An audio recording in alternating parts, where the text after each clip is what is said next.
Hello, hi, and welcome to CACET Bulletin discussions to all CACET aspirants. So, we are very much aware that our paper of current affairs is very volatile and a lot of things do keep happening every now and then. And in order to keep ourselves updated about the same, you need to be reading the bulletins very often.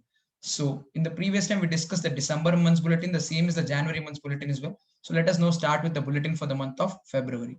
So a lot of them have been texting me asking like, say, where do we get the bulletins from? We're not able to get it. So in this particular video, I thought rather than showing the downloaded bulletin, I thought I'll download the bulletin from the website right in front of you and then get along with the today's discussion. Yeah. So let me share my screen.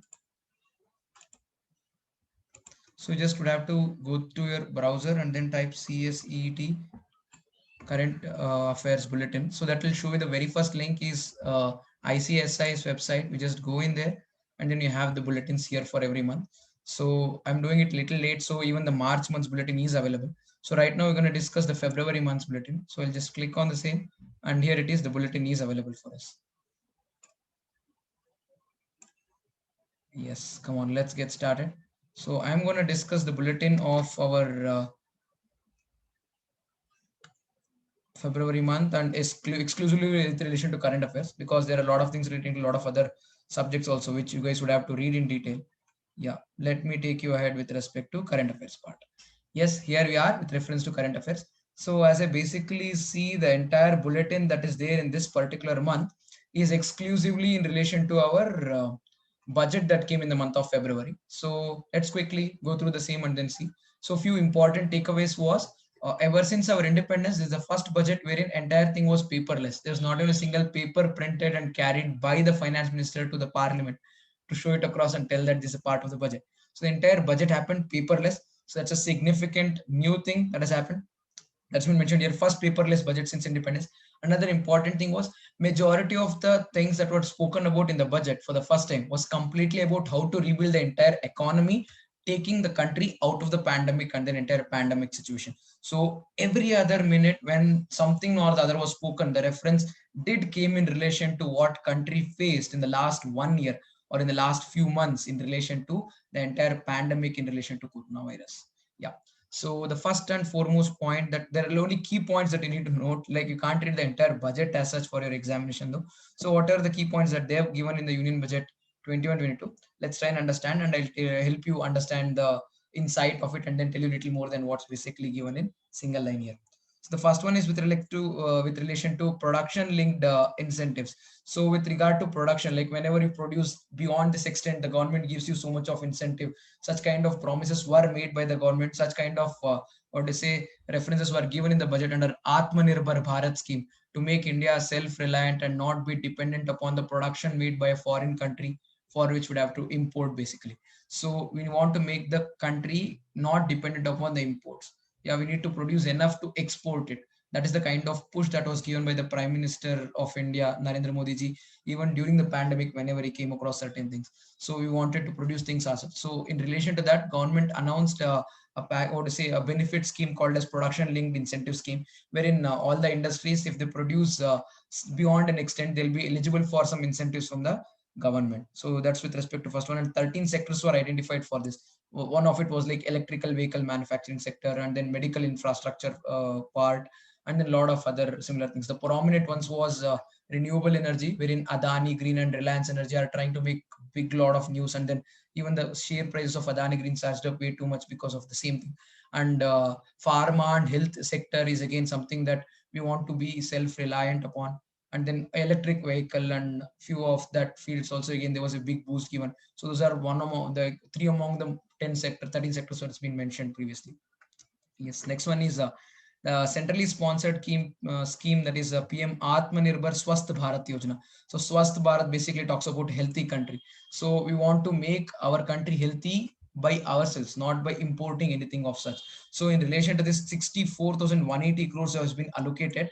This is not the money that will be spent all alone in one single year. This will be spent over the next 6 years. The entire objective of this is to prevent illness and then promote wellness. So that's the tagline that the Prime Minister ji came out with when he announced this project.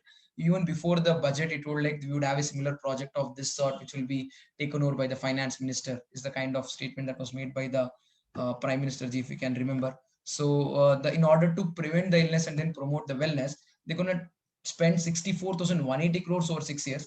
This is a central sponsored scheme, meaning the entire money will come from the central government and not from the state governments or any other health authorities. And this money will be spent for developing the health infrastructure in primary level, secondary level, and tertiary healthcare level. So they'll be doing it at different stages. Maybe by building more hospitals, maybe by equipping the hospitals with more advanced equipment, more hospital beds. More people will be employed by the government as government doctors, and as such, primary healthcare centers will be increased. Number of nurses will be hired will be increased. So they're trying to bring in a new law for the entire healthcare department as such, how to treat all these nutritionists, pediatricians, and then anesthesia specialists, physiologists. Sorry, yeah, physiologists, and then all these kind of people, different law, and then to regulate all the nurse and then healthcare workers, there's separate law that they're trying to bring in, and then how to regulate them, what is the pay scale for them, because you can't afford for them to be unhappy and then go for a strike. You get that? And how to employ them into the, they're trying to bring in a new law altogether for this. And then that will be part of this big thing in mind called as Prime Minister Atmanirbhar Swasth Bharat Yojana. Meaning in the span of 6 years, we're gonna take our healthcare infrastructure to a very good level that, fingers crossed, nothing of this sort do happen again. Maybe in the span of an half a decade, something similar to this kind of a pandemic, if it comes, we should be so competent with healthcare infrastructure that we should not be worried about the entire situation or such. If you guys can remember, in the month of March, April, we are having a plans of converting the, what I say, the community halls, the railway cabins, and then other places, hotels, everything into hospitals or into hospital bed places. Yeah, in Bangalore, so there's this place called Bangalore International Exhibition Center. It's a big commercial place for conducting international exhibitions. This entire place was restructured to have to make place for a lot of people to get quarantined. So such kind of a thing should not happen in the future. We would have enough hospital facilities and enough healthcare facilities is the objective of this Atmanirbhar Swasth Bharat Yojana. Yep. So taking the next point ahead, a voluntary vehicle scrapping policy. Yeah, voluntarily scrapping the vehicle policy has been proposed by Prime Minister Finance Minister Nirmala Sitharamanji. On this policy, the basic objective is, if you have a private vehicle and the vehicle is more than 20 years, this vehicle is considered to be old.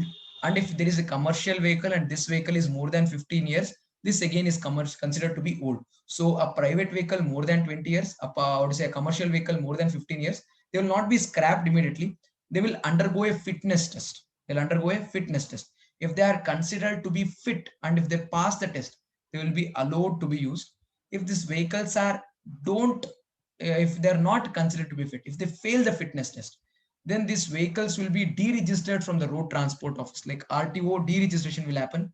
This will be illegal to take those vehicles on the road, and these vehicles should be taken to scrapping center. You might have seen this in a lot of movies. In the fighting scenes, there'll be a lot of cars one over the other. Such huge cars will be crushed to make one metal piece, and then that will be junk basically. So such kind of scrapping places. So there is a permission given to give licenses for a lot of scrapping agencies. Like number of scrapping authorities and scrapping institutions that we have right now will not be sufficient after this law comes into picture. So the licenses will be issued from October 2021, and then these agencies will be authorized to scrap the vehicles and then crush the vehicles. You get what I'm trying to tell? So not every vehicle will be crushed once it becomes 20 years or 15 years old. But it has to go through the fitness test. If it fails the fitness test, it will be crushed.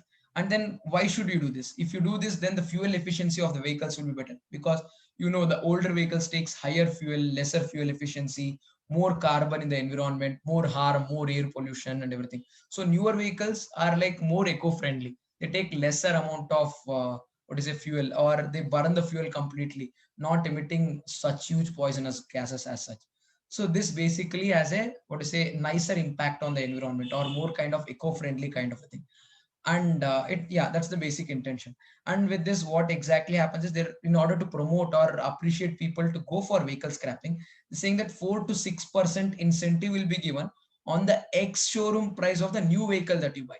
Now assume I run some commercial transport facility, and I have a car which is more than 20 years old, and if it fails the fitness test, instead of bribing the authorities, still continuing with the permission and then putting that vehicle on the road, I will be allowed to scrap the vehicle. In fact, I should follow the law and then scrap my vehicle. If I scrap my vehicle, I would buy a new vehicle. When I buy a new vehicle, I'll be given 4 to 6% incentive from the government on the ex showroom price, not the on road price, on the ex showroom price of that vehicle. And further, the central government has given suggestion list to the state government to say that 15 to 20%, maybe like 15% when it comes down to commercial vehicles and 20 to 25% when it comes to private vehicles, give them a waiver in respect of by way of rebate on road tax. Now every time you buy a car or you buy a bike, you have to end up paying road tax. That is a state list and you pay to the state government. So it's been told by the central government, suggested only to the state government, that if someone scraps a vehicle and then buys a new vehicle, on the new vehicle you give them certain waiver on road tax. This is a kind of incentive, or this is a kind of what you say appreciation medal that you give to people who follow the rules and then scrap their vehicle which fails the fitness test and then replace it with a new vehicle. So that's an important thing, and this is given as a part of what you say reducing the vehicle population and oil import bill. Yeah, dependency of oil from foreign countries would have to decrease it, and there's a huge promotion given on electrical vehicles also that way by the government. Yep. So the next thing is a bill was introduced to set up a development financial institution. So these are called as DFIs. So DFIs are development financial institutions. So in our country, which is basically a developing country, there's a lot of infrastructure development which is still due. You might be hearing this news on Facebook and Instagram, somewhere on the ad saying that Hyperloop will come between Mumbai and Pune. Like Atal Tunnel was made between through the Manali to through Ladakh to Ladakh. Similar such big constructions have been made. They're trying to build a sea link near Mumbai, or they're trying to bring in metro in multiple other cities, or what do you say, Bharat Mala, a big highway project that's going to come up. It's going to cover Delhi to Rajasthan to Maharashtra to Karnataka to Kanyakumari through Vishakhapatnam to Orissa, and then it's like a garland to Bharat Mata. Such kind of big projects which have come up, or building any dams or any of these such sort of things, or any of the private infrastructure development, so building the very biggest IT park or tech park or SEZ or something, building ports, building bridges, even if it is of private nature. Yeah, if these things have to be built, huge amount of money is required to fund these private as well as public infrastructural developments. You need huge amount of you need a very big institution which can lend so much money. After the IL&FS scam, what happened a couple of years ago, there is a huge amount of crisis in the development sector and huge amount of financial lending. There's like little ups and downs. It's the amount of money that's required by your financial borrowing. It has not been met. Identifying this as a part of this budget, Nirmala Sitharamanji has stressed upon this, and I think the money is not given here. Yeah, 20,000 crores have been allocated for this project. The money is not here, but yeah, let me tell you, 20,000 crores have been allocated to this project by way of budget of 2020, 2021, 21, 22. And this basically develops financial institutions. These financial institutions will lend money, which will be used for infrastructure development in our country. The objective is in the next 3 years, this DFIs, what will be made up in the country or which will be established in the country, will be capable to give or lend 5 lakh crores.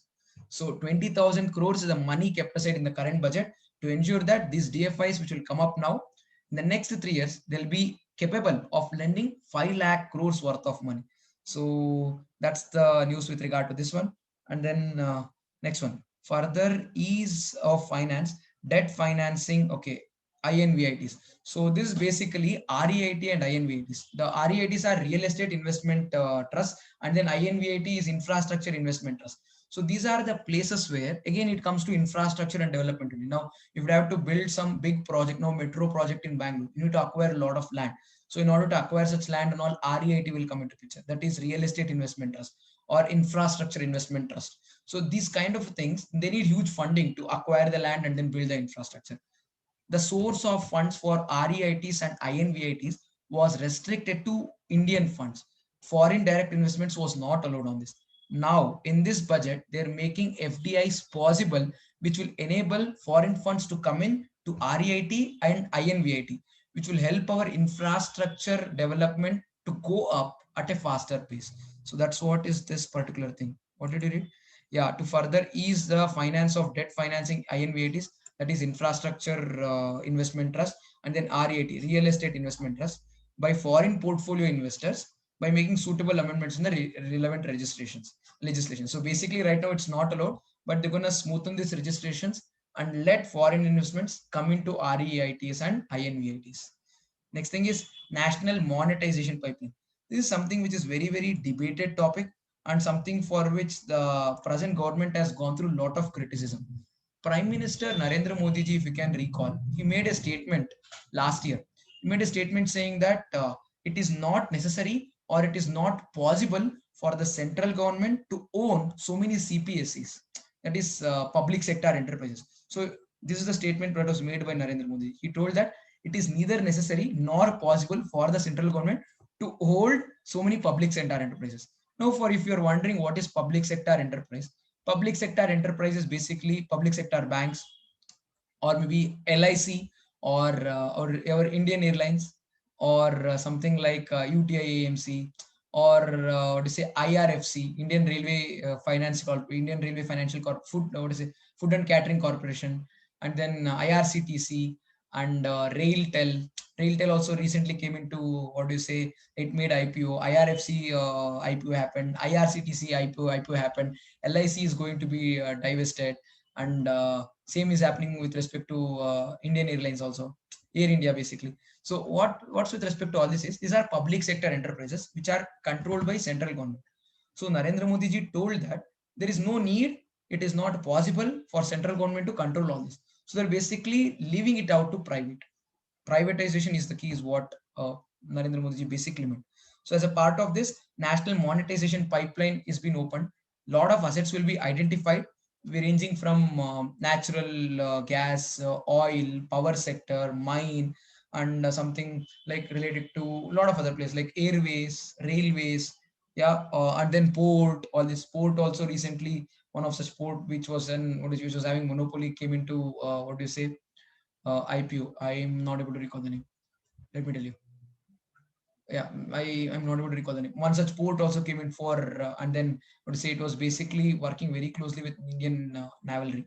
So even that came in, and then that happened. That IPO happened in the recent past.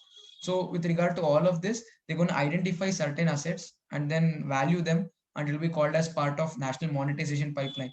So that's with respect to news in relation to this one. And there are a lot of acts which are regulating the security structure in our country. That is SEBI, SCRA is in the sense Securities Contract Regulation Act, and you have Depositories Act, and then a lot of other acts. So in order to simplify regulation of all the securities, they're going to bring one law which will regulate all of this rather than having multiple laws. So that's another news that is basically coming up here. Yes. And the next one, to instill confidence and the participants of corporate bond market. Now, when there's something like the pandemic happens or the stock market crashes and everything, so in the bond area, wherein the government has collected money from you and issued certain bonds, in that place altogether also people start panicking. In order to regulate them, they are trying to bring in market liquidity, and then institution is going to be brought up, or proper institutional framework will be brought in to ensure that people will stay more trusted in the bonds and then buy bonds. You get that? Now, if you have a share of a company and then the entire market is going down, the Sensex is falling, Nifty is falling, the nation's country economic health is not great, you sell the shares immediately. But bonds is where the government collects the money and then issues you a paper.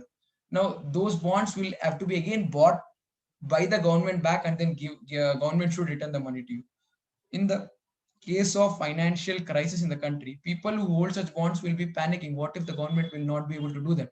Or bonds can be traded in the private market. Now, if I bought some RBI bonds or some sovereign bonds of the country, if I want the money, I need not wait for RBI to buy those bonds back from me. I can sell it to my friend and then take money. But these are not very regulated. So instill confidence in me in the case of financial crisis, where my friend is not willing to buy. They're trying to bring in certain institutional framework which will make me feel not so pathetic in the state of financial crisis.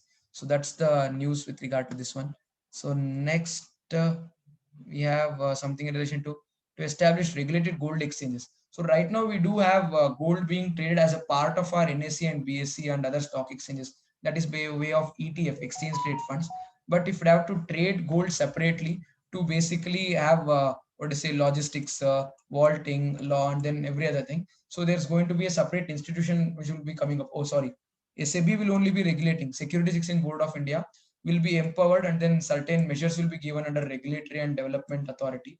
So they'll be coming out with a new set of policies as to how to vault the gold and how to assay the gold and how to take care of the logistics movement of the gold if people are willing to invest in gold. This entire news is coming up because whenever people lose trust in the financial market, in the capital market, money market, and security market, they want to take their money out. You might have seen that the entire stock market and capital market, everything fell during the pandemic. And people would want to keep their money in a safer investment. The safer investment would be gold. You get that? So when they start instilling in gold, the amount of gold that will be bought will be increased. So how do you keep that gold safe? How do you take care of that? What is the logistics of the gold and everything? So in order to bring in more efficiency in that particular sector, SEBI will be given new set of rules for regulating and warehousing of gold. So that's the news with regard to this point. Next one, an investment charter has a right of all financial investors. Okay, there's a new set of products and financial charter will be announced. This is not a great line as such. You can still relax about this. And then in with respect to insurance sector, which is regulated by Insurance Act 1938 and followed by Insurance Regulatory Development Authority Act, which came up later, foreign direct investments, FDIs, were limited to a percentage below 49% because 100% is the holding in an insurance company. If more than 49% is held by a foreign company, that insurance company will become a foreign company because it is managed or controlled for a part greater than 50% by a foreign country. This was not allowed. FDIs in insurance was allowed, but it was limited to below 14%. Now it has been raised from 49 to 74%. So meaning there can be an insurance company in India in which 74% stake is held by a foreign country or foreign investor. If that is the case, that complete insurance company will become a foreign insurance company. Is that allowed? Yes, it's been made available to foreign investors to invest beyond 49%, that is up to 74% in Indian insurance sector. This is a major boost to the insurance sector in our country. This is again made with the view of increase in the health insurance policies that's been taken by people. Before 2020, not many might have taken, like people might have taken insurance policy, but the claims have increased during 2020 and 2021, considering the pandemic and people getting hospitalized. And a lot of people who are not previously insured themselves by way of healthcare policy are now aware of the health emergencies that can happen and the financial distress that can happen because someone fell sick. So now people are willing to take healthcare policies, and people are taking healthcare policies are increasing the sum assured by an extent. Like me, I always had an health insurance policy. Like I ever since I started earning, the first thing that I had kept in my mind is to take a health insurance policy for the entire family. But now I've increased the sum assured when it came to our health insurance policy. So that's the news with regard to this one. Then MCA, Ministry of Corporate Affairs 21 version has come out with version 3.0. This is to ensure that e-scrutiny, e-adjudication and e-consultation happens with respect to compliance management. Whenever registrar of companies finds any part of a government, any part of a company's document to be non-compliant, they can go for compliance management. Whenever this compliance management usually used to come into picture, it used to be face-to-face interaction at MCA. But now to ensure that that doesn't happen and social distancing norms are handled, so MCA 21 has come out with version 3.0, which enables e-adjudication, e-consultation, and e-scrutiny in relation to compliance management. All my CS students, remember that this compliance management is going to become a very important topic. This is in fact part of a subject when you come down to CS professional. This will be part of 10 to 15 marks when you come down to CS professional. So that's an important thing. And the next news is with regard to IPO of LIC. I mentioned it to you some time ago that government believes that they need to divest, and they had this pipeline policy, asset pipeline policy. So as a part of that, during 21-22, it's been told that LIC, Life Insurance Corporation of India, will be divested. For this, they've told the policy, they've told an entire scheme that one general insurance company and then two public sector banks will be identified through which they're going to divest this entire LIC. Right now, the government holds the complete control of LIC. It is under LIC Act. Now it will be like certain two public sector banks and one general insurance company will invest in it, and we might see LIC going for an IPO also sometime very soon. That is initial public offer. The next thing is government will bring legislation to implement setting up of higher education commission. This is coming after this Article 370. Yeah, Article 370. Remember Jammu and Kashmir. Yeah, and then now we will be two union territories. one with legislation, one with other without legislation. Now it's like undivided part of India. Yeah, you get that. And then to set up an higher education commission in Ladakh, this news is here. Yeah, higher education in Ladakh and Central University in Leh is proposed. Yeah, to be set up. And then new initiative for National Language Translation Mission. So NTLM, this is an amazing mission which will start giving a lot of official information in multiple languages, multiple regional languages. Yes. Then introduction of National Commission for Allied Healthcare Professionals Bill. So this is another new bill which is coming out. It's like the bill is already passed. It's the act is passed in Lok Sabha. It's called as National Commission for Allied Healthcare Professionals Act 2020. So under this act, as I told you previously, a lot of people have been now initially you had to do MBBS and few other courses were not regulated by a specific course. So now there is a specific course which goes for like 2000 hours, 3000 hours, 3600 hours for how for who will be considered as a pediatrician, or who will be called as a life science professional, who will be called as a physiotherapist, nutrition science specialist, anesthesia science technology specialist, all these things. So there are separate set of courses that will be launched. Separate people can do this course and they'll be eligible to be putting the tag next to their name that they are nutrition specialists or what do you say, life science specialists or physiotherapists. Yeah, new set of course, new act, new course, new curriculum as such. Yep. So that's coming up. And then 56 allied healthcare professional okay, efficient regulation of 56. Okay, 56. Now I told no what is a pediatrician, physiotherapy, and then similar to that 56 healthcare services will be covered under this particular act. Yep. What do we have after that? To bring in transparency, efficiency, and governance reforms in the nursing profession, National Nursing and Midwifery Commission Bill will be introduced. I told you, no, great changes are going to happen in the healthcare industry in our country. So to regulate all the nursing and then nursing people or people involved in nursing and healthcare professionals to ensure that their grievances have been heard at the most and then maximum benefits have been passed out to them. Yeah, a separate commission has been set up, a separate bill has been passed. Yes. Then digital census. Yeah, census is the count of people and demographic understanding of our country, because only when you know how many people are there in the country you can announce some project. Yeah, every time when the government comes out with some project or comes out with a budget, that is keeping the demographics of the country to picture. How many men, how many women, how many senior citizen, how many youngsters, everything is there.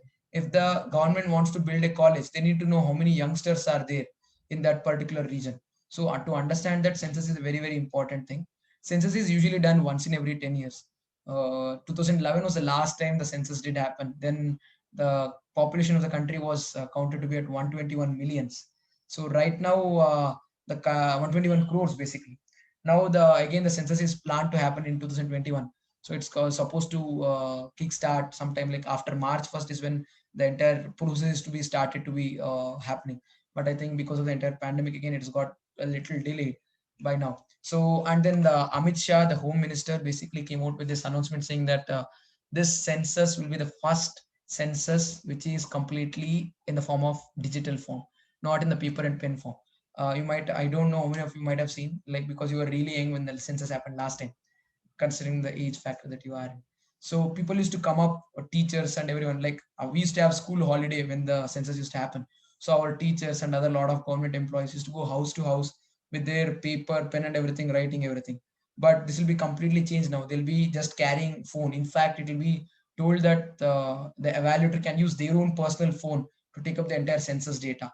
And 12,000 crores is the amount of money that is being kept aside by the government for this particular census. So India will be doing digital census for the first time in the history, and that will be in the year 2021. And the government has allocated 12,000 crore rupees as a budget. Then faceless dispute resolution committee for small taxpayers will be constituted. So for small taxpayers, people who don't pay huge amount of tax. Sir, why is it only for small taxpayers? All these people who pay large taxpayers, they already have a separate place for entire transmission of things. It is called as LTU, large taxpayers unit. In fact, a branch of it is there in this ring road, outer ring road here, Kamakya, Katarguppe. I don't know if you're aware. During in the Banshankari region, Kamakya, Katarguppe, there's one unit called as LTU, large taxpayers unit here in Bangalore. So if you are a large taxpayer, you can go there and then rather than visiting multiple authorities, entire thing will happen at one place.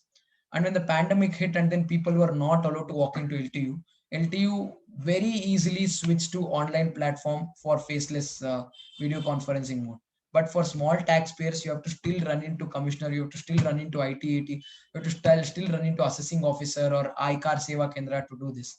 Yeah, but entire thing will be simplified. They've told that even for small taxpayers, the faceless what is a transition scheme is being made available in the considering the entire scenario of COVID-19. Yes. And then the next thing is faceless income tax appellate authority, IT80. Now, what exactly is IT80? Now, whenever you have filed some income tax return, and then you say some certain amount to be your income and certain amount to be your tax, there can be a dispute saying that that amount is wrong. Now, whenever such amount of dispute is being raised by the income tax authorities, the first person we're going to meet and then argue with about is assessing officer, AO. So you say something as not income, your assessing officer says it as income, he says 100 rupees tax, you say 90 rupees tax, you're not agreeing. So if it doesn't work out with assessing officer, then you would have to go to commissioner, not the police commissioner. It is commissioner of income tax. Even with the commissioner of income tax, you and he don't stick to the same thing. Then you go to an authority called as IT80, that is income tax appellate authority. So this IT80 comes after commissioner of income tax, before high court and supreme court. So this IT80 is where all the discussions with regard to tax matters will get discussed. People can appeal and then the discussion will happen. So this is like a court, but this is a court only for income tax hearings. Yeah. So this will be completely conducted through video conferencing. VC here means video conferencing. So that's the news with regard to income tax sector.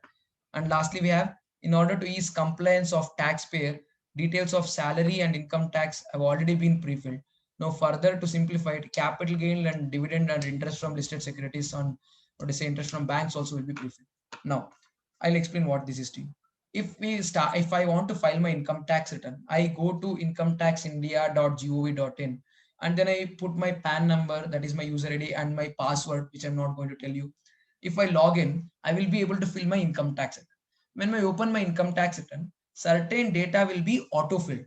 Now, a lot of times when you open certain form also, if you put your email ID, your age, name, address will get auto-filled. Similarly, income tax website may, income tax return may also, certain things will get pre-filled. What were getting filled? If I am a salaried employee, if I'm working with some company, that company would inform the income tax authorities that so and so person by name Rajvardhan is my employee and this is the salary I pay. So if I want to file my income tax return and I open it, automatically the salary details will come. And similarly, if I'm not a salaried employee, if I'm a professional, which I am, a chartered accountant, whenever I give services to my clients, they give me money. Whenever they give me money, they deduct certain part of it as tax, TDS, and they pay it to government saying this particular person by name CA Rajvardhan, from him I've taken services and I'm paying him 1 lakh rupees. Here is 10,000 rupees which I've deducted and then paid. So government has received some TDS against my name.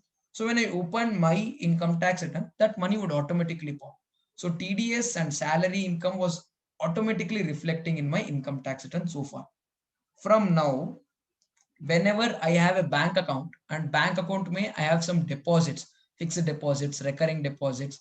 And on these deposits, if I've received any interest, such interest previously I used to manually enter in my income tax return. Now it will be automatically reflecting in my income tax return. Similarly, if I have investments in shares, investments in debentures of any company which is listed, then if that company pays me dividend or if that company's debentures give me interest, I need not manually enter it into my income tax return. That will automatically come. Now the question is how? Everywhere Aadhaar, PAN and everything is linked. My PAN number is linked to my, what do you say, my Aadhaar card.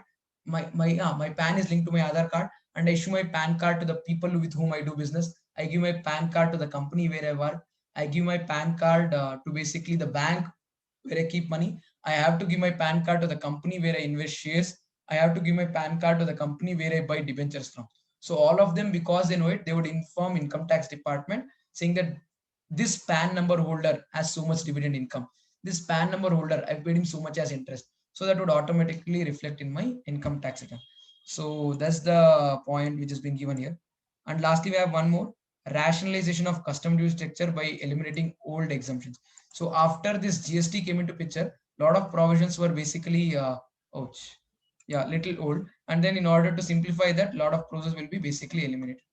That's the news that came there. Sorry, I tapped on it and it opened a new tab. Yeah. Now let's quickly run into our MCQs. So we're done with this entire discussion of current affairs. As we all remember, some MCQs will be usually mentioned to us in the question. So we'll just quickly run through the MCQs. So there are MCQs on other topics also, which I want you to read. Now coming to MCQs on current affairs. Yes, we have it here. Jeff Bezos, we've discussed it in the topic regarding the say richest businessmen, richest people in the country, richest people in the planet and all. So Jeff Bezos has decided to step down as CEO of which company? From Amazon. Basically, he want to get into to say NGO and a lot of other things and social organization and everything. So he's decided to step down. So that is Amazon is the point answer here. And then Monetary Policy Commission of RBI is trying to keep the repo rate. You might have heard of repo rate, reverse repo rate in your economics.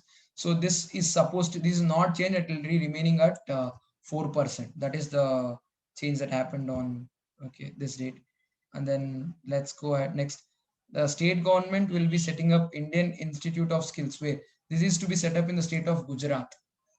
Yeah, again, that's the news from the center. Then the next one, under government's new vehicle scrapping policy, personal vehicles will undergo fitness test for how many years? 20 years. And then commercial vehicles, 15 years. After that, they'll go under fitness test. If they fail, scrapping. If they don't fail, you can continue to use them. Yes. Then ISRO's Gaganyaan, the first unmanned space mission, is scheduled to be launched by ISRO in December 2021. Yeah, we've read this in the class as well. You remember K. Shivan? Yeah, the chief of ISRO. Yes, December 2021 is when the plan date to launch that. Next one, which among the following union territories displayed, what to say, a tableau in the Republic Day parade in the first ever time? So first ever time, which basically did this? This is Ladakh, which did this, because Ladakh was not recognized as a union territory, till now. This is the first time that it became a union territory. So first time I didn't, what to say, yeah, it first Republic Day where Ladakh was a union territory. Next one, the International Monetary Fund (IMF) has projected which nation to be the fastest growing major economy in the next 2 years. So it was India, which was told to be like majorly growing economy. Surprising, but yes, yeah, like surprising because the opposition's news in the media is such that India is the worst, and then India's economy has gone to be the worst, and then even it's doing bad, it's doing worse than Bangladesh's economy, such as the comparison given. But IMF has made a statement that Indian economy is expected to grow in a very good pace in the next 2-3 years. Done. Next. So, which nation has becomes the world's top destination for new foreign direct investment in 2020? The answer is China. Yes, in 2020, not in 2021. Next, SpaceX created a world record on January 24th, 2021 by launching 143 satellites on one rocket. Who's the CEO? Elon Musk. You get that? Then how many Padma Bhushan, Padma Vibhushan, like awards were announced on like Republic Day speech? 119 awards. We've discussed it in the earlier parts also. So you can refer to this. 119 awards have been basically announced. So that's the answer to these questions. So we've discussed all the 10 MCQs that came in as a part of our current affairs bulletin. So we've done till February bulletin. See you all in the March month's bulletin. I hope your CACET examination preparations are going on full swing. I wish you a great luck in the preparation. I want you people to be very disciplined in your approach and then do really well in your CACET exam so that you come and then see me in CS executive class. We'll be eager to see you in CS executive class. And considering the entire pandemic, your exam this time also might happen online and from home. Good luck for your exams. See you all in March month's bulletin and very soon in CS executive classes. Till then, take care. Bye-bye.